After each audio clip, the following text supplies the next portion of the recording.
Trump thought that this was going to be like Venezuela. Like you took off the head and that's it. We got them. And I feel like they got stronger or they got just more pissed off. And that Monday night, I remember it was 40 minutes straight of just bang, bang, bang. Fireworks? Like like just front row fireworks. Like they made it rain. And it was scary. At that, like 40 minutes of going through it, it was 30 to 40. It felt like forever. And I'm like, damn, it's over. Yeah. Like one of those missiles are going to actually come through. But they can't stop all of them.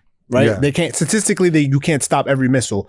Interceptors, the defense system, and again, I'm not a war expert, but based upon the white papers that I've read and the articles that I've read from credible sources, is that interceptors are not made to be an infinite defense system. Yeah. Right? Yeah. Because you can build missiles faster than you can interceptors. Mm-hmm. Right? So if Iran keeps at the rate they were going, eventually the interceptors will run out or they will not be as impenetrable as they've been. Yeah. So that was my only concern. I was like, you got to get out of there ASAP. And what a lot of people don't know is Iran, they produce their drones and missiles at like 20,000 a pop. So they're just letting them go. And to stop them, it costs like what, $1 million or something like that. Costs a lot of money, to stop. man. Yeah. War is expensive, man. Yeah. War is expensive. Yeah. All right, so Monday, So Monday, I really can't sleep. This is Sunday night, I guess, going into Monday. I really can't sleep. And then it's what is it? Thankfully, I got a job that understands and was like, you guys could work remote, things like that. Some people are not fortunate to have that. Some jobs expected people to actually come into the office, business as usual. And my heart goes out to them because I'm like, man, what pressure do you have to, after not getting sleep, being woken up by missiles being intercepted, to go and actually work? And I'm telling you, those first couple of days, probably that whole week, to be honest. What work did I do? I don't know, man. I was just out of it. And, everybody in the office or on teams online were just like, hey, what's going on? What's the plan? Like, what are you going to do? Are you okay? And definitely as a community, I think the whole UAE came together and is coming together during this time. But actually what real work got done, I don't know. I do not know. What were some of the conversations you were having with some of your peers out in the UAE? Some of them, I think were they like, yo, I'm just stay here, chill? Or most of them on one side of the fence or the other between leaving and staying? I think you have a few type of views or people that were there. You have people that are so invested in the UAE that have businesses set up there, invested in many different properties, that it's like they can't go. It's like I'm all in over here, and they're gonna try to ride it out because the leadership has earned their trust and to make them feel safe and that nothing's ever gonna happen no matter what.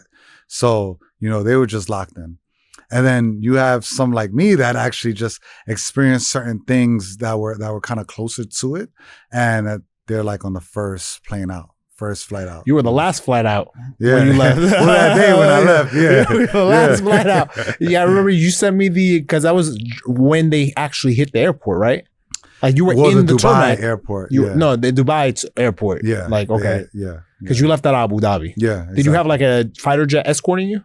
No. It wasn't one of those. So from what I heard, it was just that was for the Olympic team, the Netherlands Olympic team. Okay. And it was the Netherlands that actually sent the fighter jet. Oh, they're like, it's not every flight. Not every flight is getting the fighter jet escort. Okay, yeah. But yeah, so during that whole week, that's everything that's going on. And it was kind of like a pattern, which was confusing because it was like, and I guess, Iran is a Muslim country, and it's during the holy month of Ramadan. So it's like, man, during the fasting hours, during the daytime, nothing was going on.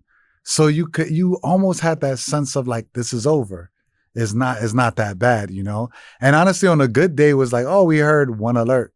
Like, that's a good rationalize day. Yeah, that was a good day. Like only one bomb threat today. Only one bomb threat. And then on bad days, it was like nonstop all throughout the day, 5 or 6 alerts. So that happens the whole week. There was not one day that it was just peaceful.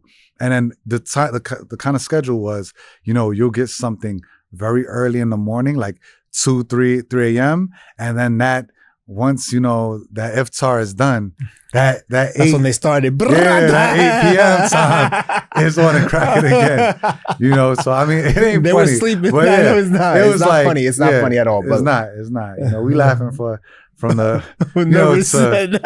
let the nerves out, to be honest with you. Nah, but it's crazy because like it's not like they're going at all times. I'm sure they're choosing their spots, they're choosing their locations and stuff. But my heart goes out to who my heart goes out to? Who? Deliveroo drivers and the Uber drivers because they were out there working, delivering food. Shout out to the construction workers. They were still building. Oh my cab God. drivers, the restaurant workers, all the service workers out there.